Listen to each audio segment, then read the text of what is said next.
How would you define boudoir? You know, a lot of people associate it with like lingerie, which yes, it's a big part of it, but I've done plenty of photo shoots where women don't just wear lingerie.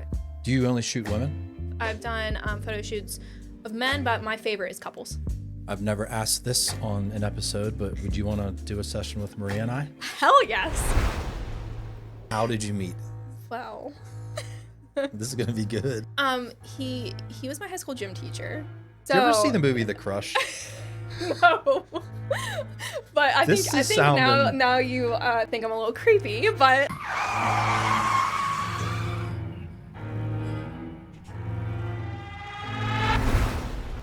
Now, when you told me on the phone that you were a doula, I honestly had never heard that term before. oh, did you look it up? No, I still didn't, but I will.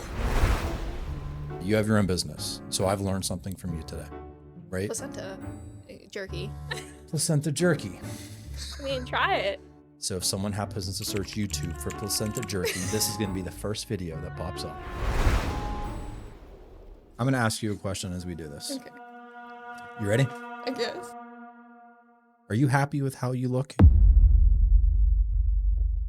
Welcome to Barbells and Bourbon Strength and Stories. I am your big, bald, bearded, kind of bald, barbell lift and bourbon drinking son of a bitch, Sean. And joining me today is Mallory Scalise. Hello. Thanks for having me. I'm excited. Welcome to our home. This is awesome. Excited to have you. You said that you thought this room was going to be bigger. I did. I was shocked that we were in a closet. Come on, And it's then not I'm like, that small. I'm questioning my life choices right now. It looks bigger on camera. It does, which is a good thing. Yes, I make very good use of the space. Yeah, that's good. You brought a sidekick with you today. I did. Your 1 month old Silvio, Yes. who's adorable. Thank you. And he's downstairs with Maria right now. Yeah. In good hands. I think it's interesting though, Mallory, that you having your first child sort of accidentally started your career and you didn't know that was going to happen. Correct. I don't want to drop the bomb yet of what that is, because we're going to talk extensively about your life and your career Sure. and how you got to this point or today. But with that being said, I thought, there's definitely a message there. Every choice you make in life can lead you to a certain path and you might not know it at the time. With that being said, do you have any messages that sort of resonate with you that you want the viewer to get out of our conversation today? For me, and I have found with my life and what has helped me to stay on my path is being authentically myself. I think a lot of people struggle with that. They see someone and they want to be like that, which it's great to be inspired by other people. And I feel like everything we do in life is an inspiration from something we see, someone we follow, someone we know, Yep. right? But I think people struggle with knowing who they are and staying true to who they are. So I always encourage people to be authentic because I think at the end of the day, people can see through that eventually.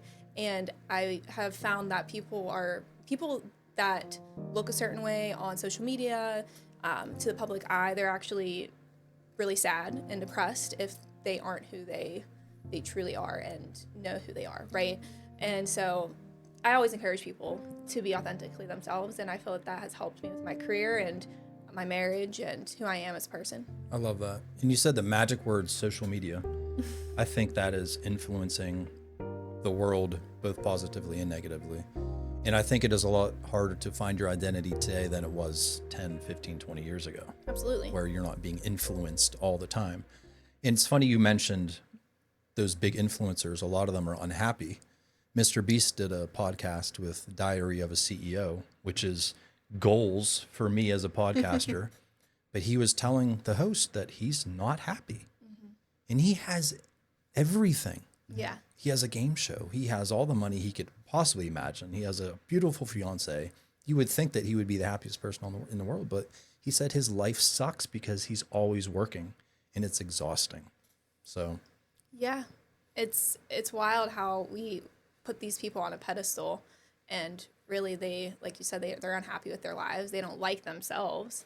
And it's just kind of crazy to me. And we'll kind of dive into that more. I'm sure I don't want to jump the gun too much, but I honestly can say I've always liked who I like who I am. I've grown, and so I continue to like myself more as I figure out who I am and who I want to be, because we're always growing, right?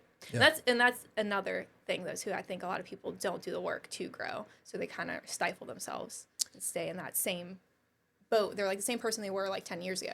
I always hear people say, "Oh, you've changed so much." I'm like, isn't that the point? I'm supposed to change. I just saw a reel about that.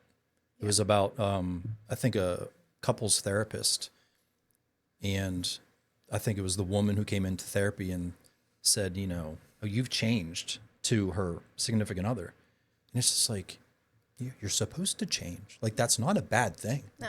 And you said growth. I think growth is another word for change in a positive way. Mm-hmm. Do you feel like you've grown a lot over the last 10, 15, 20 years? Significantly. Yeah. I think the key points in that is becoming a wife is a big one for me, becoming a mom, and having a business. And I believe that I have a successful business because I have changed as my business has grown. And I do believe that people that aren't successful with their business is because they're unwilling to grow and look at themselves, because we don't want to sit with the dark side of ourselves. It's hard. Yeah. But I'm willing to put in that work. I want to be better. I want to be better tomorrow than I was today. I love that. Yeah. If you're unhappy, make a change. Right. It's not anyone else's fault. No. And people love to blame. Right. It's, my ex-husband caused me to. No, you can change. Yeah.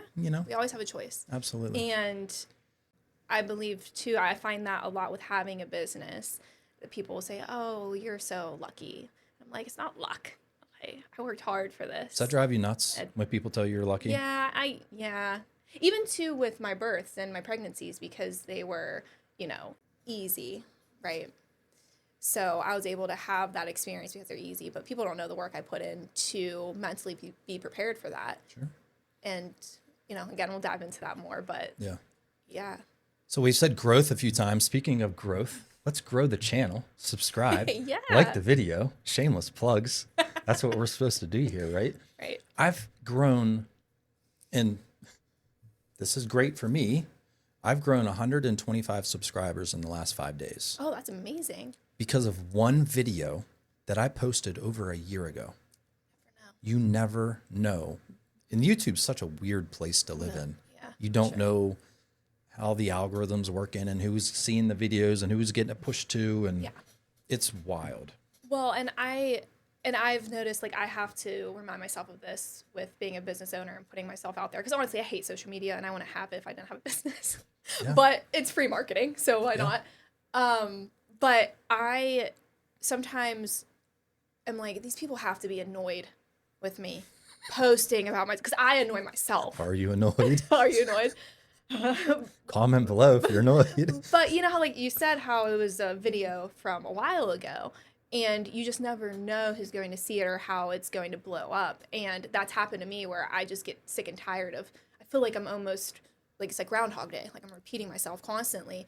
And when I do that, it's like the instant, like when I think that and I make a post to try to get people to book a session with me or something, I get somebody texting me to book a session. I'm like, oh, well, here's that sign again. Speak it into existence. Right, exactly. Well, Mallory, you obviously, you're a wife, you're a mother, you have a successful career, but it always wasn't like this, right? You weren't born with a career. So I want to go back to your childhood. Fun. I want to hear about how you grew up, where you grew up, school, friends, all of the good things. Okay. Hopefully all good things. Not a bad thing if it's bad, but anyways, where did you grow up? So Fayette, Nam, better known as the Mon Valley. It's a joke. It's a joke. People from the area will get it. Okay. No, so Perryopolis, Pennsylvania. It's a small little town, and that's mainly where I grew up. My parents bought a house there when I was in second grade, so that's where I've been most of my life. Okay. So grew up there. Fun fact about myself that a lot of people don't know is I was homeschooled, and a lot of people were shocked by that fact because of how outgoing I am. Because homeschoolers are so weird and introverts. So. Why were you homeschooled? Whose choice was that? My parents felt strongly about just what they taught in public school. They didn't want us to be just like everybody else, I feel like. And I do believe that it helped for me to just like know who I am. And like I said, just have that confidence at a young age because I wasn't around that nonsense. And so I think a lot of people have different views on being homeschooled where you're very sheltered and people would say to my mom, oh, how are they going to be socially? And then they meet myself and my 5 siblings and they're like, oh, wait, you guys were homeschooled? Because we're all very outgoing. Yeah. So I think a lot of that has to do with just, you know, your family in general. We were involved with a lot of things growing up. You know, we were in musicals, danced, played sports, things like that. But yeah, so they chose that because they wanted to, and my mom wanted to be home with us. She wanted to be the main person that was like around us majority of the time. You know, when you go to school, that is a lot of your life. Yeah, I mean, most of your life is in school. And a lot of kids have after school activities. So by the time you're home and spending time with your parents and your siblings, it's really not that much time. So my mom felt very strongly about that. And a good bit of it had to do with religion too. She wanted to be able to teach us, you know, faith-based curriculums, use those types of things and have more control over that than kind of let us be a sheep among everybody else. So that's how she felt. I think there's pros and cons to both. My kids are in school. We're not homeschooling, so it's not like I'm like, you have to homeschool. I think it very much depends on the child and your circumstance. But that's what she chose to do. She was a stay-at-home mom. And so I wasn't homeschooled all my life, though. Once we got to 9th grade, she let us choose if we wanted to go to public school or not, and so I did. So was the school district like on the bad side? Was that one of the factors why you were homeschooled? No, because she homeschooled us. Even we moved multiple times. I'm the 4th child, so I'm middle child, and so she homeschooled all of my siblings. So before that, I mean, we even lived in Ohio for a year. So it wasn't because of the specific school district. And really the school district that I ended up going to, it wasn't bad. It's super small, but academically decent, you know. So that wasn't the main reason why she chose that. So tell me about your siblings. You said you're a middle of many. Yeah. So tell me about your brothers and sisters. So we're all pretty close. Changes as, you know, we get older and where we go in life and everything like that. I actually work with my baby brother. He's the youngest, so we're really tight. But yeah, it was fun growing up. You know, I always had somebody to play with. We really were around each other majority of the time. We didn't really, I mean, we had friends too, but we're homeschooled, so we were each other's friends, you know, so we were all pretty close and overall had a good childhood. We didn't have a lot of money. My dad worked a lot, worked out of state a lot. So my mom was home with us mainly. So I joke and say, I know why she's crazy now that I'm a mom. I joke. Yeah. But I get it. I honestly, I don't know how she did it. I would probably be in a mental institution. I mean, yeah, schooling is a break from your children. I Correct. mean, it's kind of free babysitting for most of the day. Right. And so now that I have 3 kids, I get that because she didn't do anything else. So I give her a lot of credit. And she didn't have, my dad wasn't around a lot because there were times that he'd work out of state. So he'd be gone for the whole week. And so my mom had 6 of us at home and stay at home mom. She didn't have another outlet. Like I always say, I'm a better mom because I work. Yeah. And I love having my business because I have that flexibility. But I'm a better mom because of it, because I do that for myself. Okay. You know, so you obviously had a good relationship with your mom because you were with her almost 24/7. What about your relationship with your dad? It's funny. It's like, I think people would think, oh, like absent father, but it was more the opposite. Like I really looked up to my dad. He wasn't, and there would be different times that he did have work more locally, so he would be around, but when he was home, he engaged with us so much that I didn't like have any negative feelings towards him. Like he made up for lost time. Yes, yeah. He was a lot of fun, and I feel like almost bad for my mom at times, like looking back, because he was like the fun parent. Not that he didn't discipline us by any means, but because when he was home, it was like he was so excited to be home with us, where my mom was like spent, right? So it was like, oh, here's mom yelling again, you know, but I get it now. Like, I get it, like how I can't imagine. So she didn't get those breaks, and she didn't have like a community in a village. Like, I'm blessed with having, my parents and my mother-in-law who want to take the kids and stuff. My mom didn't have that. So, my dad was a lot of fun. He always made up a lot of cool games with us, and the specific one that we still remember and he does with his grandchildren now is Happy Sad, where he would just be all these different characters, and it would always be before bedtime, but he was always good at doing different voices and acting. So that's like a big memory for all of us. We all would be in one bed together, and he would just make us laugh before bed. So yeah, he was a fun dad. And mom's downstairs like, that son of a bitch. No, she would be like, nice. Go do Happy Sad with them. I'm done. So Get a little bit of a break. Yeah. But are your parents both living? yes, Okay, you're lucky. How old are you, by the way? I am 31. Okay, so how old are your parents? My mom she'll be 61 this year, and my dad's 63. Oh, they're super young still. Yeah, so they're enjoying grandkids now. That's awesome. They'll be 8 the end of the summer. Wow. Yeah. Okay. So you said you transitioned from homeschooling to public school. Yes. When you started high school. Dun, dun, dun. How was that? Well, I realized I wasn't missing out on much. Okay. I really wanted to go to public school. And I think a lot of it is because I was a social butterfly, and I felt like I was missing out on having all these friends and everything like that. Looking back, I feel like I would say, besides one thing that happened from it, I feel like it was pointless going. I felt that my education declined from going to it. I think I had better education being homeschooled, but that's where I met my husband, so I want to change it for anything. Okay. So I know that was meant to go. Yeah. So, I mean, you said you felt like you didn't miss anything, but did you have a social life? Did you hang out with friends? Did you go to sporting events? All the high school things? I did. Yeah, I had friends. I did the high school things. Yeah, but there was just like a lot of nonsense, I felt like. And I think between that and like those couple years of college were not my best years of myself. And I think that a little bit of that was kind of fitting in, even though, again, I always was confident and didn't really care what other people thought.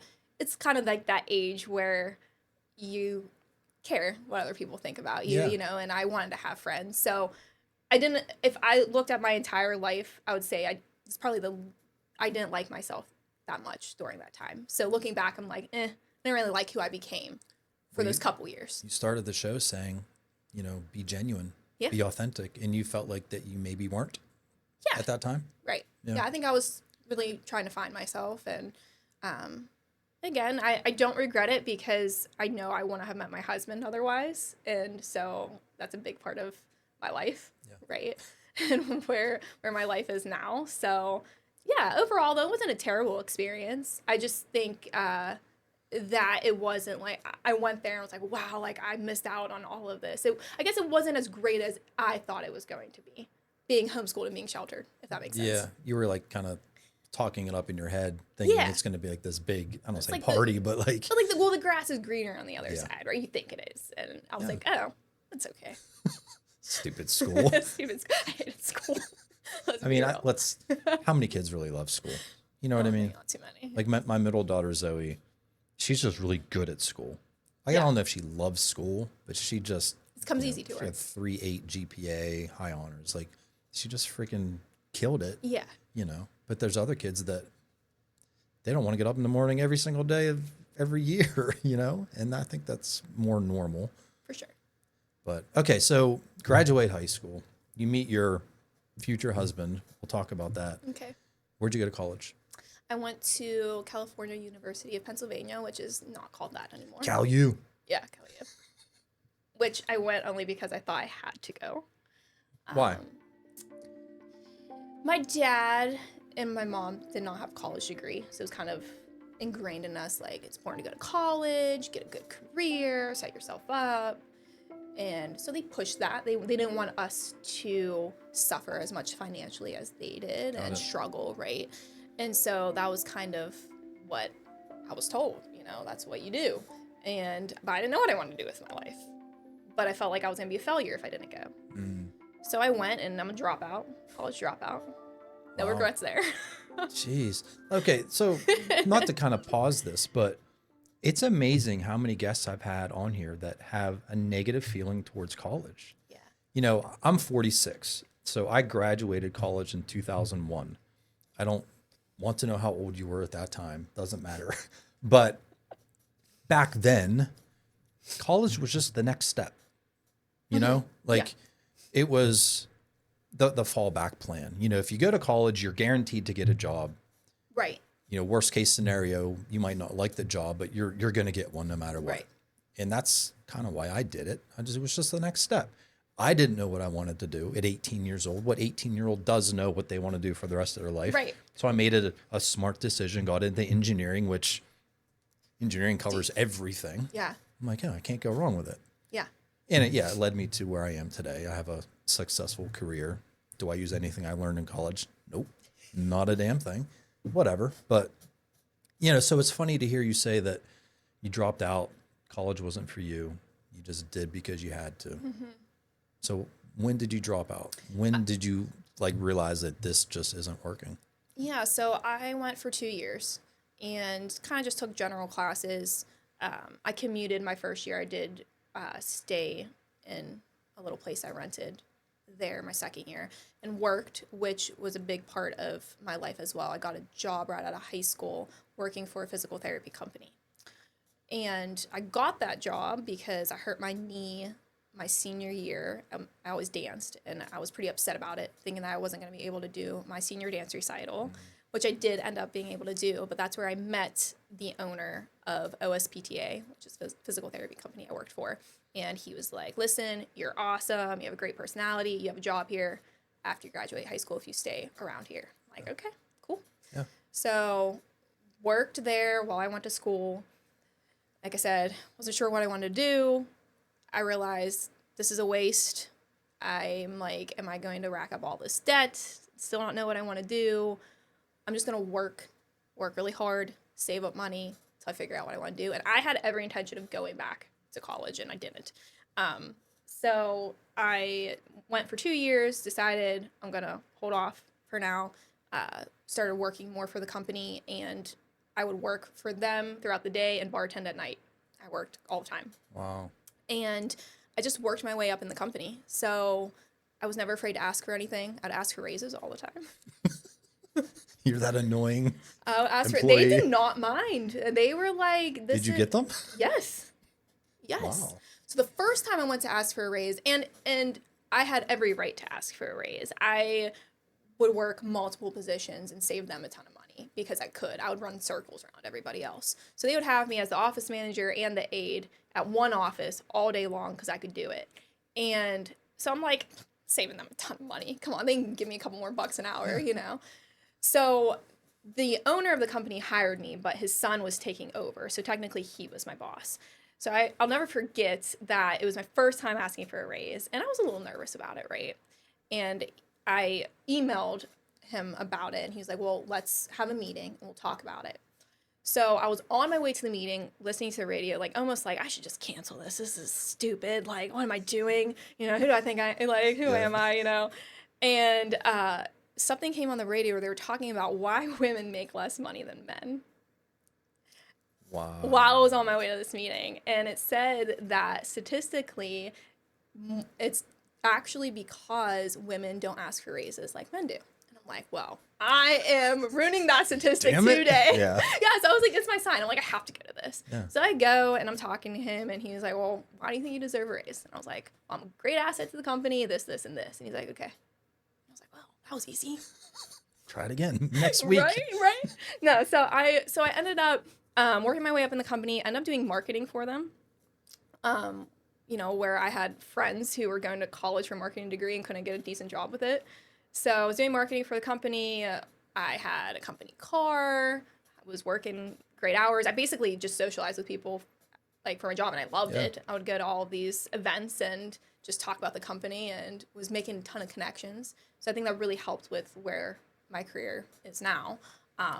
But yeah, I loved working for them. And then COVID happened. So that's how I stopped working for that company because I got laid off, which I don't know if you want me to continue from there, but We'll get to that. yeah.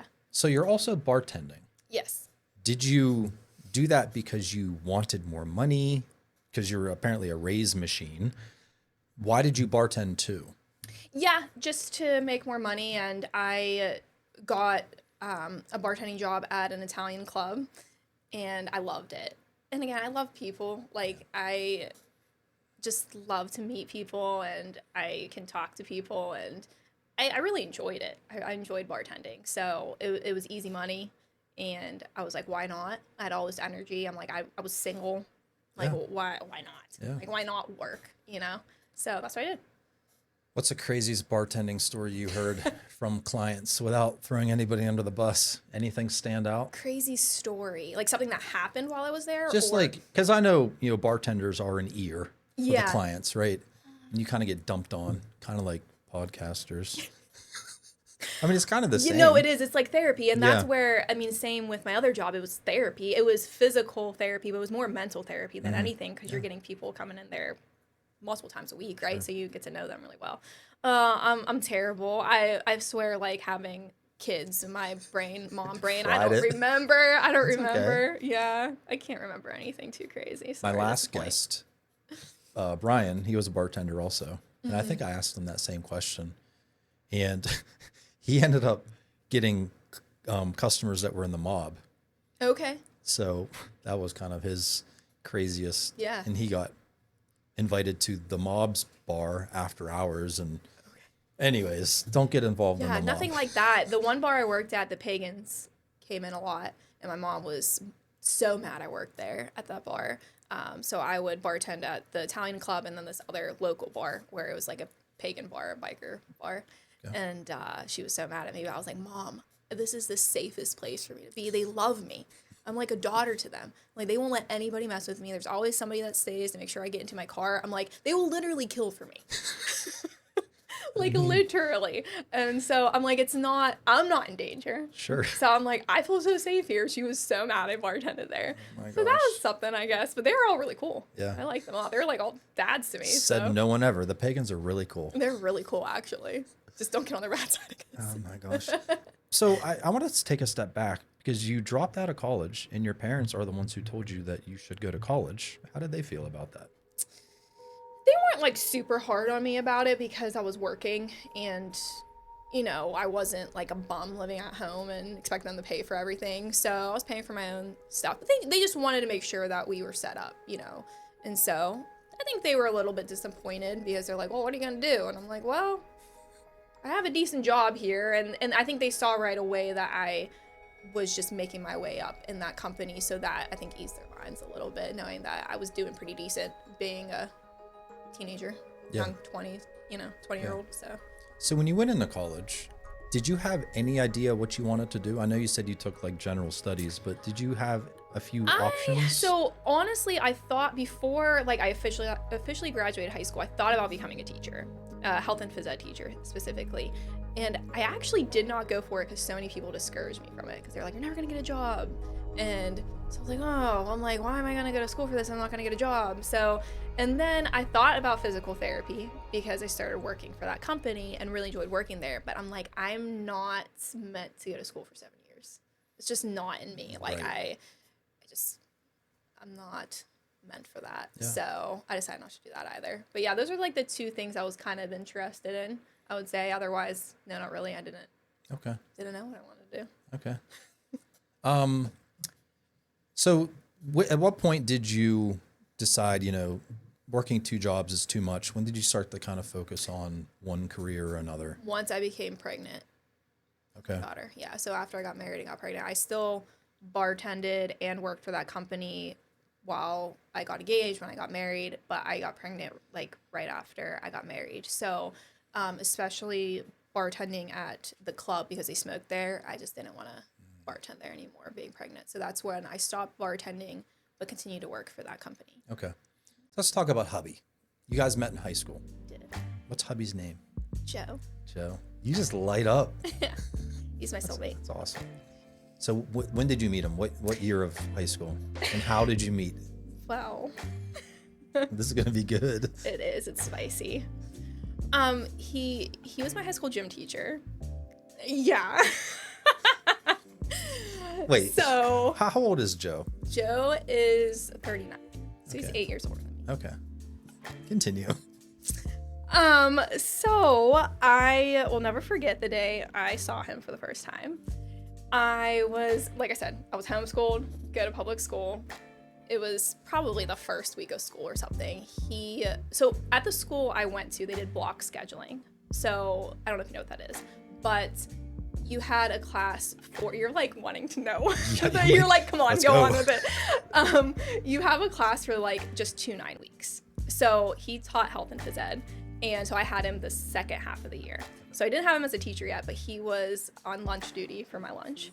And, you know, the teacher sits where they like can see everybody.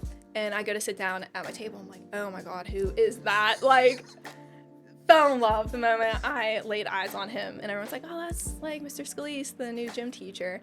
And I went home, and my mom can tell you that this is true.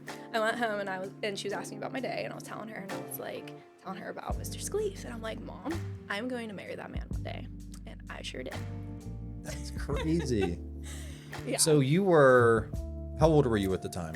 So what are you, 14 when you go to maybe 15. 14, 15?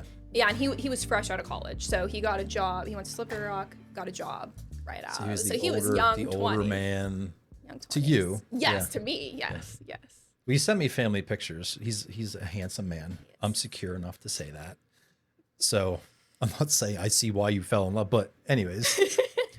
So how did this relationship blossom when you're in high school? So it wasn't scandalous, I promise. Nothing like that, even though the small town likes to think that, which is fine, you know. Yeah. Makes it more interesting. Sure. So I was obsessed with him, and I knew I was going to marry him. And when I want something, I'm getting it. Like, I'm going to have it. So. Did you ever see the movie The Crush? No. But I think now you think I'm a little creepy. But no, I just think I knew, like, I knew what I wanted. And as much as, like, in my mind, I'm like, that's never going to happen. I think deep down, like, I knew. It's like when something's meant to happen, right? I didn't think it was actually going to happen, but I definitely manifested that. So.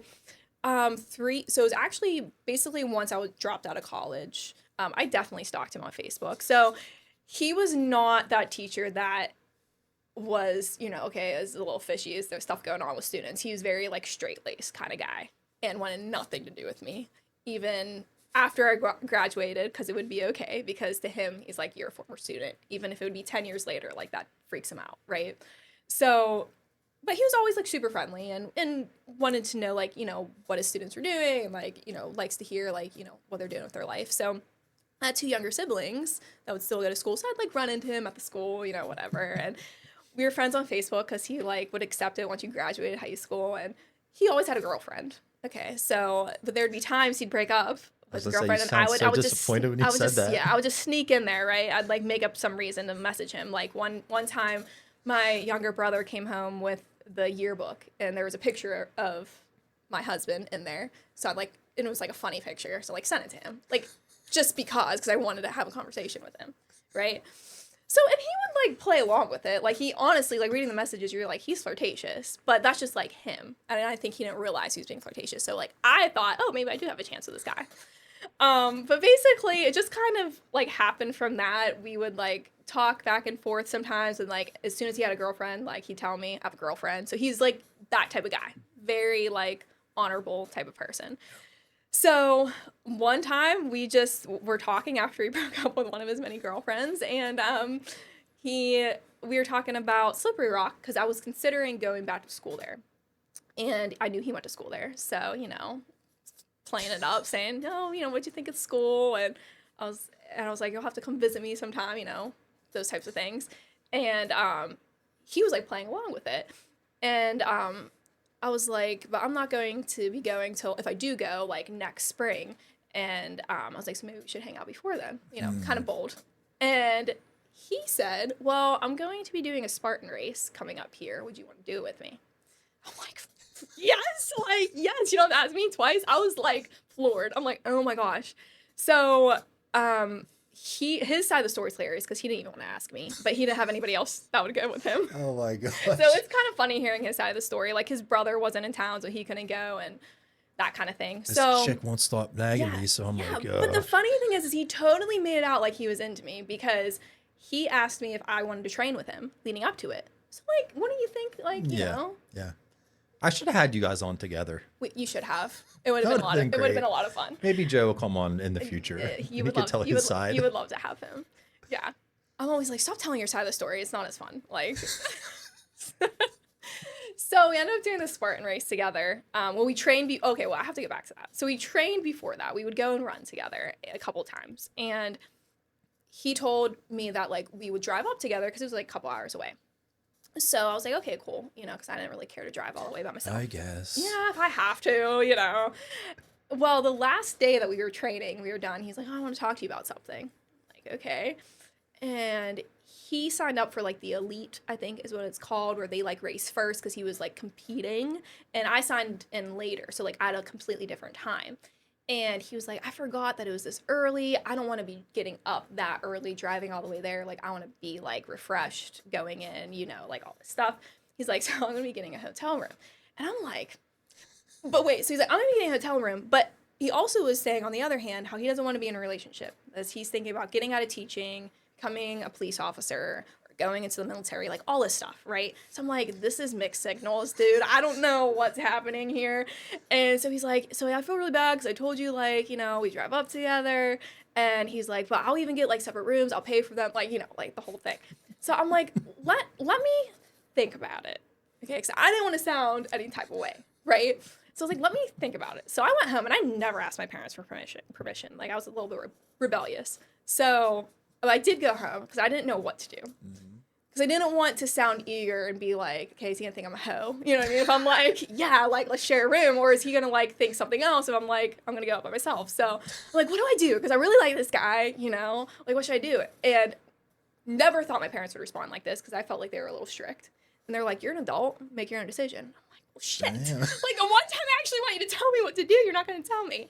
So, I'm like, fine. So, I'm like, I don't want you to pay for another room. I was like, can we just get a room with 2 separate beds? And he's like, yeah.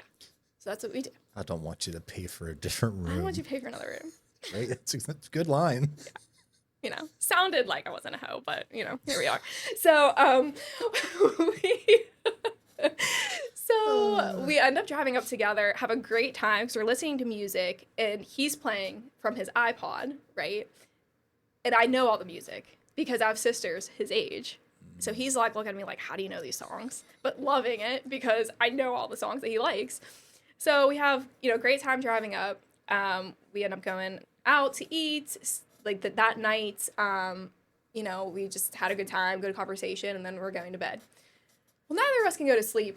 Probably because, well, I can't go to sleep because obvious reasons. He can't go to sleep because he's like thinking about the race, right? And just adrenaline.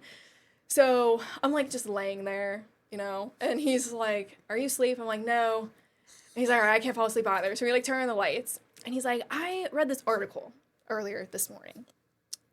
And he was like, you know, you ask like these questions. And he's like, why don't we do that? Maybe it'll help us like fall asleep. I'm like, okay. And he was like, the article is like, if you ask these questions, you'll fall in love. And I'm like, what the heck is happening right now? So it was like a New York Times thing. And so we like took turns answering them like first. So it was like all these questions. They kind of got like deeper like as you went. So we do that. We do the race. We end up driving back. He's going to drop me off. And on the way back, just have like really good conversation. And I can honestly tell you, like where we stopped for lunch and we were talking, I could tell like the shift in his, like the way he looked at me. So he fell in love with me before I fell in love with him. But that's our story. That's a really cool story. That's a movie. And we've been inseparable ever since. That's so awesome. Yep. So when did you end up getting married? Or wait, how long were you together before he asked you? So not long. To be so like I said, next week. he fell in love, fell pretty hard. So we got together October 2016 was the Spartan race. He proposed the following July. Oh wow. Yeah. And we got married October 2017. Right. No, I'm sorry.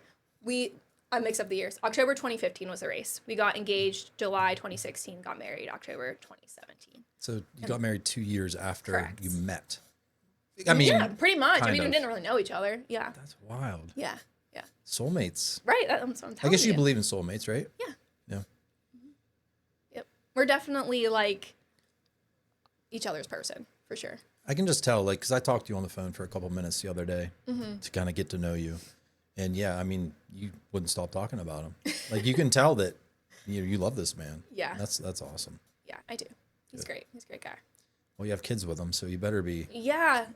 above average. Right? Right. Right. Got I don't want to say lucky, blessed on that. Yeah. On that part of it. Because I know a lot of people don't have that. So Yeah.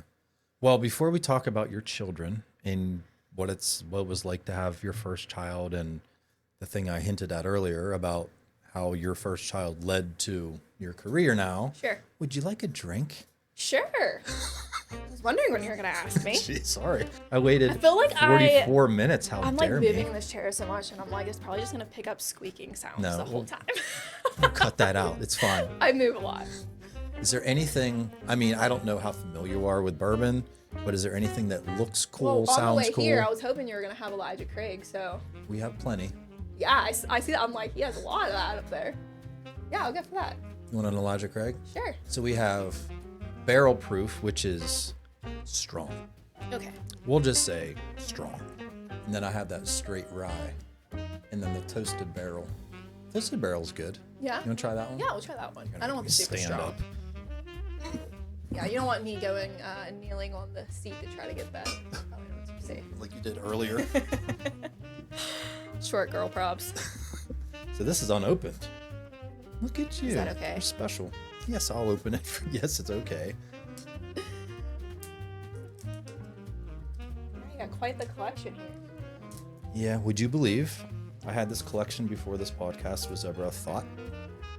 Well, it makes sense that you would It name your works. podcast after. I would Yeah. hope you'd have like bourbon a little bit, right? Yeah, I mean, not that you put it that way. But yeah, this setup was essentially already Like here your just to inspiration. display my Like collection. it. And then fitness too, I'm assuming. Has something to do Yes. with it.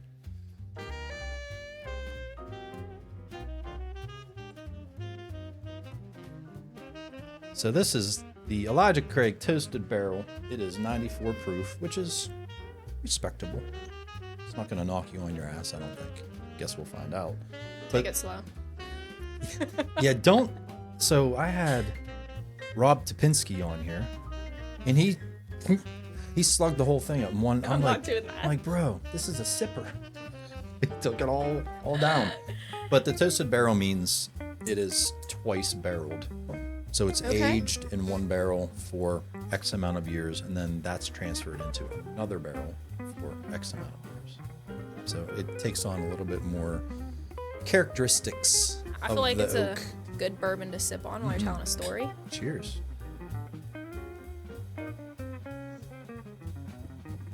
What would you have done if I just... I don't even know. I like it. Yeah? I'm not just saying that. I'm not just So saying bourbon that. is an acquired taste. I do. No, I like it. Good.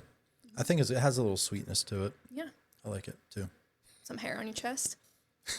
I mean, I'll shave it off anyway. Doesn't matter. Okay. Tell me about your first baby and when that was and how that led into your career. Sure. So, Carmen, it's my only daughter so far. I got married in October 2017 and unfortunately I shouldn't say unfortunately, but kind of unfortunately got pregnant before our honeymoon, which was fine. But we went on our honeymoon a couple months later with him being a teacher. We went over like Christmas break. So I got pregnant right away. And honeymoon was a ton of fun though still. We like to fish. So we spent a night over on the Everglades and went frog gigging and bow fishing and or spear fishing, sorry. It was a lot of fun. But we did 2-week honeymoon, did a lot of fishing there, caught some big lemon shark, all those types of things. And then I had her in 2018, July 29th. So basically when I became pregnant with her, my husband bought me a book. It's called Ina May's Guide to Childbirth. And she's an old-time midwife. So a lot of her views are more like holistic, which he knew like was kind of like the route I wanted to go. I always looked at birth in a positive way because my mom had us all naturally. She did have us in the hospital, but she always talks about birth in a positive way, which I'm very grateful for because I think I always had a good just outlook on birth because of her. So I can remember reading the book on the plane on our way to our honeymoon, and just really it like validated everything I ever felt about birth, even though I wasn't educated on it. Okay. And so it honestly really sparked my interest in birth, and I started diving more into that. So I knew I wanted to have a natural birth. At the time, we bought a foreclosure. My husband was renovating the entire house because I thought about home birth, and I'm like, like we're living in construction. I don't know if it's the best thing. Plus, it's my first kid. Wasn't as confident about it at the time, and my husband definitely was not. So I did give birth to her at the hospital, but had a natural birth. Didn't have, wasn't induced. Did not have any medical intervention, anything like that. It was pretty much cookie cutter type of birth. What they read in a textbook and think every birth is supposed to be, and if it's not, then they intervene. Right? That's what my birth was like. How long was your labor? With her. From start to finish, it was probably like 8-10 hours. So not bad. Yeah. Not bad for the first, yeah. So everything went smooth. Had her naturally. And then after that, just became very interested in birth and started to dive more into learning. And that's where I became a certified doula. I'm a placenta and fertility specialist. I'm a breastfeeding counselor and a childbirth educator. So I did all of that after I had my first child, and was still working for OSPTA. Now, when you told me on the phone that you were a doula, I honestly had never heard that term before. Oh, did you look it up? No, I still didn't, but I will. But I mean, is it a midwife? Like, so it's kind of like no, it's lower than a midwife. Okay. So you don't have like the same credentials because you're not going to school for nursing or anything like that. It's more of a certification. So you're more the support person for the birthing mother and the spouse, and you advocate for them. So you're more so that than being the provider and being, the main person where if you are in a hospital setting, they're the ones, doing the cervical checks, catching the baby, things like that. So how often do you doula? Is that like the term? So I attend births, I guess. So I don't do too many right now because of having young kids. I just don't want to be on call all the time. So I'll usually do a couple births a year. Okay. And then I focus more on if like anyone's interested in it, I will do more of the childbirth education. So I have one-on-one classes that I teach, and then I do like encapsulate placentas, which I don't know if you know what that is. Nope. But so women do consume their placenta for nutrition and my God. a lot of other benefits. I've seen the placenta of all three of my kids. Yeah, it's cool. It's pretty awesome. A woman grows that. Yeah. I think it's cool. I mean, to each their own. Yeah, sure. So yeah, I encapsulate it. So you like dehydrate it and you put it into a capsule, and women take it like as a supplement. Oh, now that you put it that way. Raw, like. Well, I wasn't going that. Like a steak. Like cut it with a knife and kids, guess what's for dinner? Throw it on the frying pan. I wasn't thinking that far, but maybe like placenta jerky. That is what it is. But then it is placenta jerky. That's what I call it in the dehydrator. But then they don't eat it like that. They what I do is makes a great road trip snack. Yeah, I put it in a blender and blend it up, and then you put it in capsules. So that's how they take it. Yeah. Mallory, this is the first time I've ever talked about placentas on this podcast in 68 episodes. I like it. There's always a first on this show. Learn something new, right? Yeah, for sure. Yeah. And now you learn too. You're welcome. I think it's pretty cool. Okay. Wow. So the doula thing, that's really cool. Do you stay in touch with any of your clients? Yeah, I sure do. Yeah. Mm-hmm. Yeah, a lot of them have become friends. Kids around the same age. Or what's really neat is, so I've attended births for women that have decided to birth in a hospital. I've attended home births, but I also have attended free births, which I don't know if you know what that is. So it's basically when you choose to give birth at home without having a provider present, without having a doctor or midwife. So since I'm not a midwife, technically I attended free births, but they wanted a little more extra support there. But obviously I make it very clear, I'm not a provider. You're making your own decisions. in your hands. Like Yeah. you make those decisions. I'm not going to tell you to transfer or not transfer type of thing. Okay. I'm more there for physical support, mental support, emotional support, clean up after, things like that. Okay. So I have attended those. And what I love about the ones that I've attended, every woman that did that with me and I attended the birth, their kids after that they've done by themselves, which is kind of the goal. Yeah. And that's what I did with my other two, which are my boys. I had them at home with just my husband and I there. That's wild. Yeah. You weren't nervous? Not at all. Wow. More nervous at the hospital. I can't really fault you there.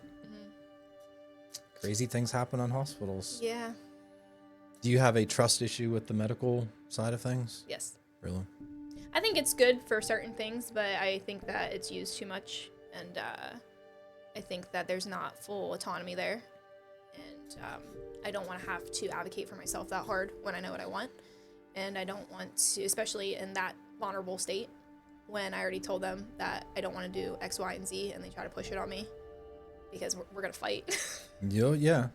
I don't want you touching me. I don't want you touching my baby. I want to be the one catching my baby or my husband. I want to be in the comfort of my home. I trust my body. I trust my baby. They know how to be born. And if complications were to arise, I'd go to the hospital. You know how to call, yeah. You know, and I think it's great for circumstances like that, or people that, you know, truly are at high risk, but they just put that on women that aren't, and they push medical intervention when it shouldn't be, and then women are left with all this trauma that they're trying to deal with. And trust me, I've been there for so many women to be able to tell you things that are absolutely horrible and should have never happened. So I feel pretty strongly about it. I mean, now that you mention, you've heard firsthand the horror stories, so Yeah. I'm not really surprised. And I've witnessed firsthand what it can be on the other side of it. Yeah. So it's hard to see women give birth in that type of setting when it should be empowering and it should be freeing and it should be a positive experience. How special to just be you and your husband. I can't even explain it. I mean, my daughter's birth, obviously it's my first one.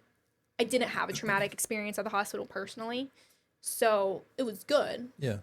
But it doesn't even compare to having my boys at home. Wow. Yeah. So you have your first baby. What's being a mom like? I love it. It was definitely part of my calling. I knew I always wanted to be a mom. Did you It's feel like hard. you were ready? Yeah. Yeah. Mm-hmm. Yeah, I knew I wanted to have kids young. Wanted to start my family young. And I think, too, like, obviously we talked about with my husband, knowing that I wanted to spend the rest of my life with him, it just gave me more encouragement to want to have kids, because I'm like, I want to have kids with this person. Yeah. You know, I want to have little mini versions of us running around, Yeah. even though at times I'm like, did I really want to have many versions of us running around? Yeah. But, you know, I mean, it's just like anything is a challenge. It's hard. That definitely causes you to look at yourself a lot, because I'm like, shit, I always said I didn't want to do this, this, and this. And then you hear yourself and it sounds like your parents, and you're like, well, shit, here we are, you know? So, and I just think it gives you a different perspective on life.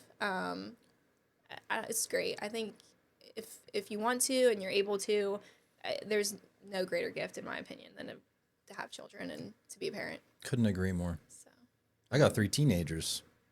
how's that? It's actually perfectly fine. Good. I like to hear it. My 16-year-old was getting a tattoo today. Oh, yeah? Her second one. Oh, my. Yeah. It's not what you think. They're very, like, it's not just like some rando, Yeah. someone's name on her, you know Well, what I that's mean? good. She's not Yeah. getting her boyfriend a tramp stamp on her back. No. Wouldn't improve that one anyways. 'Cause you probably have to No. sign for them, right? At her age? Or Yes. no? Yeah. Okay. So the first tattoo she got on the back of her arm was a bouquet of family flowers. Okay. So my flower, my birth flower, her mom's, and then her siblings, all in a bouquet. So she actually designed it herself, and then the tattoo artist kind of enhanced it a little Yeah. bit. Is she an artist? Does she like to... She loves drawing. That's awesome. She's always been a crafty drawing type person, because she's always suffered with anxiety. So I think that was her way of sort of coping with that Yeah. and distracting her mind a little bit. So, Awesome. and then the one she got today, she was getting lightheaded, so she had to stop. She got the outline. It's a whale, a frog, and a turtle in a specific position, and they all mean something. It's all family based. So yeah, I think that's special that she specifically designed it too. That's cool. yeah, very cool. Why did I even bring that up? I don't even know. We were talking about kids. Yeah, Just how I felt being a mom. Talking about kids. So I alluded to your child being the start of your career. You bought a camera. Mm-hmm. Tell me what happens from there.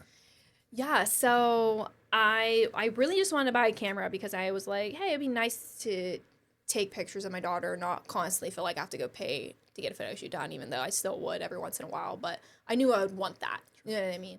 And I was like, I just want to be able to take nice pictures. And that's really the reason why I wanted to get one. So I invested in like a really nice camera and did not plan on using it in any other way. I never had any interest in photography. That was the first time I ever picked up a professional camera. So I taught myself how to use it, YouTube videos, you know, it's beauty of Learn YouTube. everything on YouTube. Yeah, nowadays. Mm-hmm. So, and then I just kind of started messing around a little more. I feel like just taking pictures of other people started because of doing the doula work. You know, I have people asking me, oh, will you take maternity pictures for me? And I'm like, yeah, sure, why not? Like, you know, make a little more extra money and learn how to use my camera. And then that led into birth photography. And because people were like, well, if I don't have to hire somebody else and have one less body in the room, can you like be my doula and my birth photographer? I'm like, sure. You know? Can you do that at the same time? Yeah, heck yeah. So I would do that. And then it just kind of went from there, and I would do other random things. Like people ask me to do their family pictures and stuff. And then one day, because like I said, I was working for the company still, but then I got laid off with COVID. So what happened was one day I was asked to do a boudoir session from a random lady on Facebook. No idea who she was. Just, you know, it was in my Facebook Messenger, and, you know, you have to accept the message request. We weren't even friends on Facebook. But, you know, they have those groups on Facebook. It's like Westmoreland County or whatever, things like that. And it was from one of those groups. She was asking for a recommendation. And someone must have tagged me because they're like, Mallory has a camera. She'll do anything. You know, but at the time I was doing more photography, and I think I did make a page and was like posting on there and stuff. But I never did boudoir photography. And I actually looked up boudoir because I'm like, how do you say this? I don't want to sound like an idiot. Like, I don't even know how to pronounce boudoir. Like, I knew me and Doula. I didn't know what the hell that was. I knew what it was. I knew what type of photography it was, but I'm like, how do you say boudoir? And so I was honest with her, and I was like, you know, I've never done boudoir photography before. I'm willing to do it, but I just want to let you know, like, I've never done that type of photography. How would you define boudoir? How would I define boudoir? So it definitely has changed probably since back then. How do I define it now, or how I would have defined it then? Just now. If someone off the street says, what is boudoir photography? How do you describe it? I would say it's empowered portrait photography, because, you know, a lot of people associate it with like lingerie, which, yes, it's a big part of it, but I've done plenty of photo shoots where women don't just wear lingerie, you know, and it's more about just someone coming in to the studio and kind of stripping down, like play on words, right? Yeah. Metaphorically, and also no, it's kind of actually happens, but to be able to just strip down and be vulnerable and realize that they are still beautiful, they are still powerful, and it's not just an expression externally, it's an internal thing. And so it's just really about connecting with themselves. And a lot of women I work with are moms. I have plenty of clients who don't have children, but I think a lot of people resonate with me because I'm a mom. And I talk about that a lot, how women have a hard time refining themselves after having children, and they hate their bodies and they don't like who they are. And so I want to be that person behind the camera, empowering them and them being able to see themselves in a new light. So I know that's like a large definition. Yeah. It's kind of hard to put inside one or two words. It's a lot deeper than just a definition. There's a purpose to it. Right. Right. Do you only shoot women? No. So I've done photo shoots of men, but my favorite is couples. So I'll have a couple come in, and I think it's really cool, a different way for them to connect and have something to look at for the rest of their lives, and like kind of reignite that spark a little bit. And you never see yourself in that element, Right. right? Of course, I get comments like, "Oh, isn't that like porn?" I'm like, "No, it's not porn. Like, I don't do erotica photography. I mean, there's people that do. I don't. It's more of just capturing more of that intimate side of your relationship. So you go get a family photo shoot done. It's cute. It's fun. Whatever. Even like on your wedding day and stuff. Maybe a little bit more intimate, but it's beyond that. Yeah. It's just an intimate photo shoot with the person that you love, and I think it's just a really awesome way to capture your relationship. And I love it because everyone's relationship is so different. Oh, So kind yeah. of getting to know the couple, and I kind of help guide them through that. So I always do like a video chat leading up to their session to get to know them a little bit better. And like, how do you want to be seen in your images? How do you want me to capture you? Because yes, I can take awesome pictures, but I can have a vision and that not be what you want. Yeah, it might not and so align. I like to, work with my clients on that. I take my own twist on it and, my expertise and my artistic ability, but I want to know my clients because that helps me to capture them. I've never asked this on an episode, but would you want to do a session with Maria and I? Hell yes. You don't have to ask me twice. I think that'd be really fun. He's so cool. Because we have a very, mom and dad, if you're watching this, I'm sorry. We have a very strong sexual relationship, which I think you should as a couple. That's a great thing. And we're trying to, I don't say experiment with different things, but, try something new. We've introduced things to keep things fresh. And I think this would be a great thing to do. I always, my couples, like the feedback I've gotten back is just that they feel closer, connected. And these are couples even that aren't struggling per se. Sure. Like you said, I have couples that come in, they said the same thing to me. They just want to do something different and fun. Because, when you are so close to your partner, you do everything with them. And it's just sometimes you're just looking for something different and fun to experience together. And so I've had couples like that come in and they're like, I've never experienced anything like this. And it's really cool. But then also to have that captured and frozen in time, to look back at, I think is really awesome as well. Just to be able to have pictures like that, because when else do you get pictures of your relationship that intimate? You don't. No, you don't ever. Well, I don't want to say ever, but I don't think it's a normal thing. But I think, I'm thinking about doing the session as you're talking to this. I think it's going to make us see each other a little bit differently. Maybe, I don't want to say appreciate each other more. Yeah.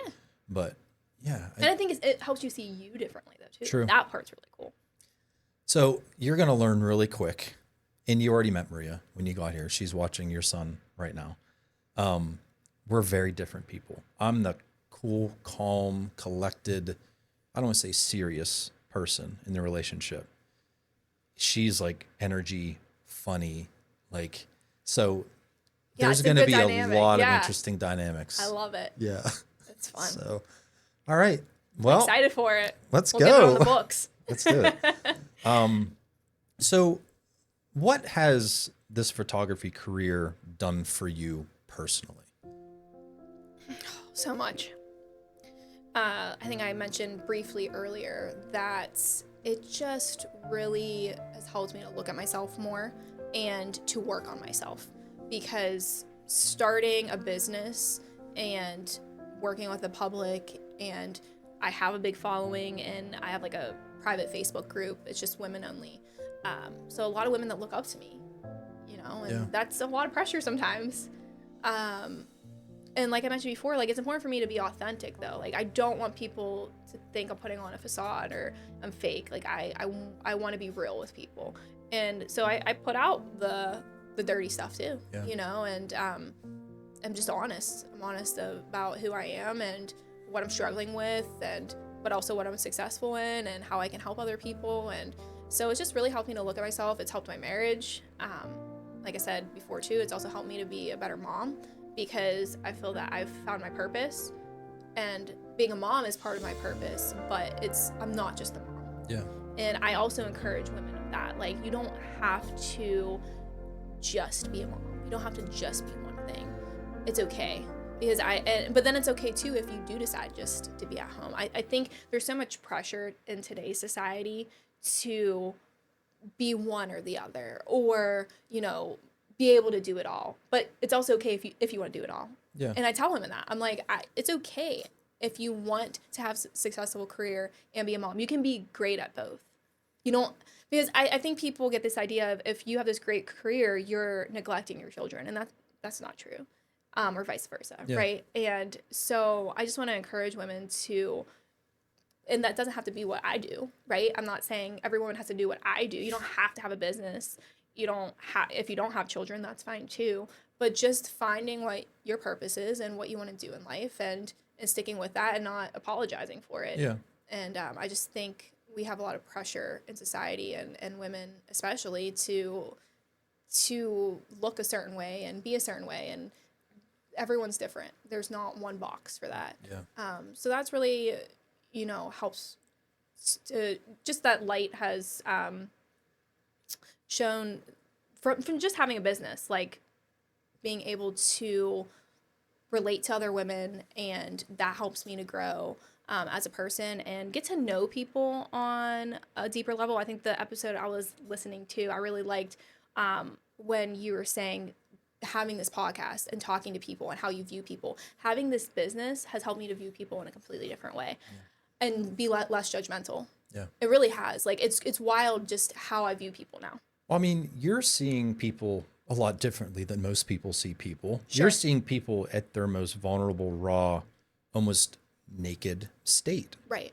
Right. And I can see how easy it would be to judge someone in that position, but they're coming to you with trust. Right. And that you're not going to judge them for maybe how they look or whatever. So, yeah, I mean, to your point, like the non-judgment thing is so big. And I think it's funny that your life, homeschooled, you went to high school, it wasn't for you, you started working early. Like the way you lived your life is sort of kind of how you're paying forward your lesson to your clients too. Like you're not this one thing. You don't have to be stuck in this shell. You can still do whatever you want to do. Right. Right. And I define myself how I want to define myself, and how I live my life. And I think what's really helped, because another thing people ask me all the time, was it weird when you first started doing boudoir photography? Because it is a vulnerable type of session. Sure. I never felt that way. But I think a lot of things that I did with my life leading up to that helped me to be able to hold space for people. Working for a physical therapy company where, like I said, it's like therapy more than just physical therapy, and you're there for people and some of their worst times in their life because they're in all this pain, they're miserable. Mm-hmm. And you have to have great customer service skills. You have to be able to just be kind to people and just be there for people in a way that a lot of people I think have a hard time because they make it about them. Yeah. And then attending births. I mean, it's one of the most vulnerable states a woman could be in, and not making it about myself. So easy to actually make a birth that I attended about me, because I can be like, oh yeah, I was there and like I caught the baby and this and that, whatever, and I don't. Like, I'm just there for the woman. I want it to be her experience and her story. And people always say to me, I couldn't have done this without you. And I always say, like, yeah, you could have. I was like, I'm humbled that I was able to be a part of your birth team. Yeah. Like, that you chose me, like you didn't have to choose me. Like, I'm nobody. Like, you chose me, you trusted me to be in that space with you. Like, I feel humbled by that. Same with my work. I tell my clients all the time, thank you for entrusting me to do this, because it takes a lot of trust. Like, I'm a stranger basically to most people. I mean, there's some people that know you before they come and do a session. Most people just know me from online, and you trust me enough to come in here and what my other clients have said about their experience. And it's humbling, honestly. And so I do believe that all of my experiences leading up to starting a business has really prepared me, and why I was able to just have a successful business very early on. Yeah. I can see your eyes getting kind of like watery as you're talking about this. Like, I can see you're very passionate about all this. And that's kind of how I feel with this show, is I have these almost complete strangers coming into my home. I don't know them. They don't know me. There's no trust there because there's no background relationship, but yet they're sitting down in front of thousands of people telling me and everyone else their most intimate things about their life. Right. And after we cut camera on multiple occasions, they're like, I never felt so comfortable talking to somebody before. Especially in a closet. Especially in a closet, which is typically where I think bad things happen. No, I think you have something going here. It like makes you become vulnerable. You're like you're in this little space, like you have no choice. Tell me everything. Okay, earlier on, you said that people feel like you had a lucky birth for your 3 children. Tell me about your birthing experiences. Yeah, so I touched a little bit on my first one. I was at the hospital and had her naturally and everything. And then when I became pregnant with my son, at that point, I had him in 2019. I already attended multiple births, became more educated, felt more confident, and realized that there was this option to free birth. Because just like you, never heard of it before. But getting into like the birth world and meeting other people and women sharing their stories about having a free birth, I'm like, what is this? And they're like, it's just you birth at home and you don't have anybody else there, and like you don't have a midwife or anything like that if you don't want one. And I'm like, oh, I didn't even know this was an option. This is awesome. So as I attended more births and just became more educated, I knew that I was like, when I become pregnant again, this is what I want to do. I mean, that's how births were for almost all of time. Well, right. Right? Like, if you think about it, like that's normal. Right. Well, women are made to, and complications can arise, but we make it out like it, well, it does happen more often now because we interfere. Yes. Just like I could go on for hours about that. I can see your... So, yeah. Calm down, Mallory. Yeah, calm down, Mallory. I get very passionate about it. See. So I knew I wanted to do that when I became pregnant with my son. My husband still wasn't fully confident on like not having anyone there. He's like, well, like, you can birth at home. That's fine. He's like, I support that 100%. Like, let's just have a midwife. I'm like, yeah, sure. I'm like, I'm not hiring a midwife. Like, time flies by, especially once you have a kid. And before you know it, it's time to have a baby. I'm like, I knew that's what I was going to do. Oops. So, Forgot just to kind get of the happened. midwife. Like, what are you going to do? So, time. And I was like, I have to look into it, see who I'm comfortable with, like that kind of thing. And it's like, okay, and I did kind of consider it a little bit, but I knew I just wanted it to be us. So I also had a wild pregnancy, which what that is like I never went to appointments. So I never even had, any checkups. I just like, no. You're off the grid. No, off the grid. The only reason anyone even knows and that it's documented because I've considered not even getting a social security number for my son is because I did submit paperwork that I had him. Don't you have to? No. I thought you don't exist if you don't have a social security number. Now he's owned by the government, and I don't know how I feel about that, but wow, no, you don't have to. It just makes it can make things a little bit more complicated, but you don't have to. It's just you're branded. I didn't even know these things. I thought it was just like part of you had to do it. Yeah. It's just they automatically do it when you give birth at a hospital, pretty much. But yeah, you're gonna be one of those people that disappears. If anything happens, my husband and I are pretty prepared for that. France. My husband and I are pretty prepared for if anything goes crazy in this country. He's like someone that should have been on what are some of those shows like Survivor and stuff. Are you like conspiracy theorist? At this point, I mean, yes, but I feel like any more people realize conspiracy theories are true. So yeah. I mean, to a certain extent, like I'm not like what is that like QAnon or what like they're a little too out there. Is the Earth round or flat, Mallory? Round. Atta girl. Are there any flatters out there? Anyways. Yeah, so I have very strong feelings about just lack of freedom in a lot of things now. And I feel that goes along with the medical field, big pharma, those types of things I'm very passionate about. So, but I like my Starbucks, so I'm not like super crazy. There's a lot of toxins out there, but I just pick my poison. There's certain things, Sure. So I'm not that crazy. I shave my armpits, put on deodorant. Well, we're in a closet, so thank God. You're welcome. So yeah, I just I think see things a lot clearer than I think a lot of other people do. I've always been rebellious, and I think it's a good thing. Let's just put it that way. I don't think rebellion is a bad thing, and I think for myself. And I'm not always right on everything, but I question everything. And But I want to learn though too, and I love talking to people because they might give me a different perspective, and I can learn from that. So I'm not hard-headed either. I'm not like I'm right and you're wrong, but I like to question and not just blindly follow what the government tells me to do and what Yeah. anyone else tells me to do. Why do you think there aren't more people like you out there? Do you think the truth scares people? I was gonna say fear. Yeah. And to be honest, I know it's kind of crazy. Like I don't really have too much fear about anything, and I've always been like that.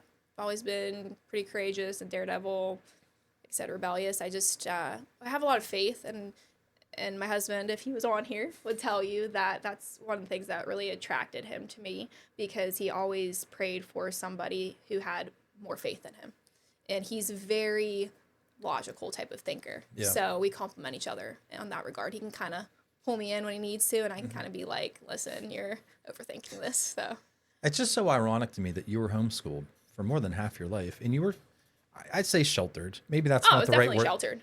Definitely But sheltered. now do you think that helped you being rebellious? Yes. Okay. I think it was always innately a part of me because my mom didn't know what to do with me. But I think that helped though as well because I wasn't conformed at a young age. Okay. Okay. I think I would have gotten a lot of trouble at school if I went to school all that time. And I did get in trouble in high school. I was in fights and everything like that. I mean, I could hear you standing up in class being like, school's bullshit. I mean, Yeah. that's kind of the person you are. Yeah. Right? Yeah, sure. Algebra sucks. I'm never going to use this again. Right. Oh my gosh. Okay. It's time to arm wrestle. Oh, man. Should probably drink the rest of that. You might want to. That's liquid muscle. There not going to be much of a competition here. Not much at all. And that's not the point. I have only lost once. You've lost once? I lost once and I forfeited once. Was it going on that long? Why'd you forfeit? I forfeited before we even started. So with Bob Topinski, I had a drumming gig the next day. And I hadn't drummed in like 25 years in front of people. And I'm just like, Bob, he's a strong guy. He does like jiu-jitsu and bodybuilding, and I knew he would be a pretty fierce competition. You don't want any injuries. And I'm just like, how would I explain to the band what happened? You know what I mean? Yeah. So we forfeited, but we still gave it a good college try just to kind of gauge each other's strength. Gotcha. So it wasn't like a true forfeit, but it could have got bad. My kids just watched, and I'm going to forget what it's called. My kids just watched that movie that's about arm wrestling. So they're obsessed with it Over right the now. Top? Yes. Yes. It's like the best movie. It was one of my husband's favorites, and they put it on. And my son is just like obsessed with arm wrestling. Now he wants to arm wrestle everybody. How old is he? He is 3. Oh my, and he's obsessed with arm wrestling? Yes. Wow. We should have him on. You would love him. He's a talker. He would never shut up. My son, we always joke, my daughter never stops moving, and my son never stops talking. All he does is talk. And you don't stop doing either one. I don't like my chair keeps squeaking. So I see where they get it. That wasn't my husband's the same way, so it's a lot of energy in our house. All right, My Mallory. hands are clammy. That's fine. Like this is not fair. Come on. I mean, can I even reach? Yeah, you're fine. I'm gonna ask you a question as we do this. Okay. You ready? I guess. Go ahead. Are we actually Yes, going? go. All right. So You're not even trying. you photograph half-naked people Yes. in their most vulnerable state because they may not be happy with how they look. Are you happy with how you look after being a mother? Yes. Yeah? Yes. Do you think you had to naturally or forcefully feel that way? Definitely some work in there, but you weren't gonna slam my hand off the table. No. That would be bad. He wasn't even bad for trying. That was business. pathetic. I No, need you to did work out good. some more. You did good. Yeah, no, I think everyone struggles a little bit with that because your body changes regardless. You know what was the hardest part, I think, is because I don't carry weight. Like, I don't hold on to weight like other women do. It was more so getting the comments like, oh, must be nice, or like, you know, like all these things. And I'm like, well, my body looks different naked. Sure. Like, you might not see it, but, you know, it's one of those things. It's like, it's something I still had to work through. But I know I didn't struggle as much as other women do. And, you know, I think it helps too. Like, my husband, he's obsessed with me. So that always helps, you know? That's all like, that matters, my right? husband thinks I'm hot. Like, That's all that matters. yeah. His opinion, I mean, your opinion matters too, but like that helps, Yeah. right? That he's not like, ew, you're disgusting. Like, you should hit the gym. He still likes to, get it on, you know. So This is gonna get flagged any minute. I'm sorry. No, I'm kidding. I'm totally. Trust me, we've talked about some. You will really like the Is there, like, a episode sex with podcast? Kara. Yes. So I had a sex therapist on. Fun. We went live on YouTube, and I had an anonymous question link on my Instagram that people can ask questions that she would answer.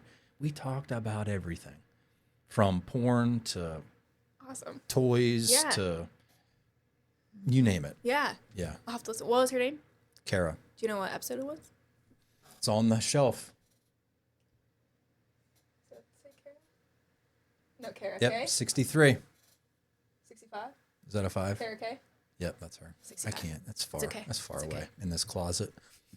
But yeah, you would really, I'll you'd have probably to enjoy listen it. to it, yeah. Now, would you do a boudoir shoot? Yes, I have. Or how you have? Mm-hmm. Who shot you? Taylor Rain, so a local person. But yeah, I've done it. Okay.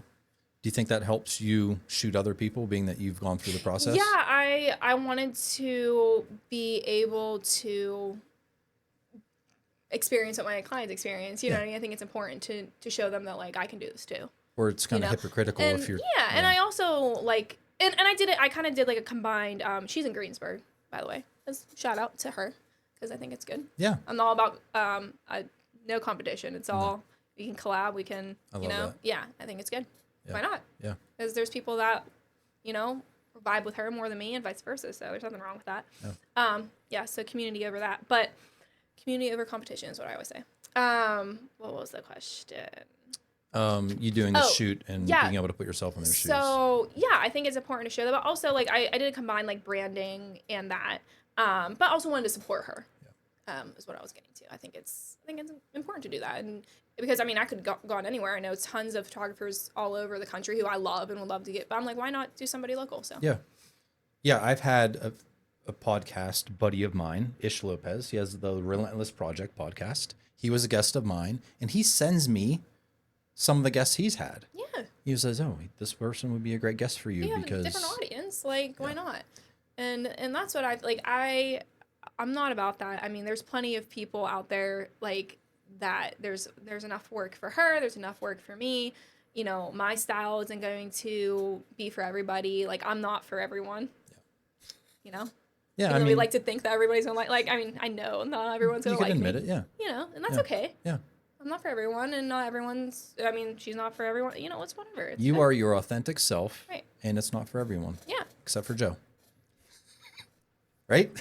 I mean, Joe, Joe. I can't wait to talk to you, Joe. Do you have any closing thoughts, Mallory? Closing thoughts. Oh, man. Any questions for me? Any questions for you? What encouraged you to do a podcast? Being able to talk to people that I can relate with. I like that. Because I think we started talking early about social media influencers, and they seem like sometimes too big to achieve that level. So I'm like, I want to be able to talk to someone who's, I don't want to say on my level, but learn from someone who's going through the trenches with me. Sure. You know, trying to build a brand or start a business or Right. anything like that.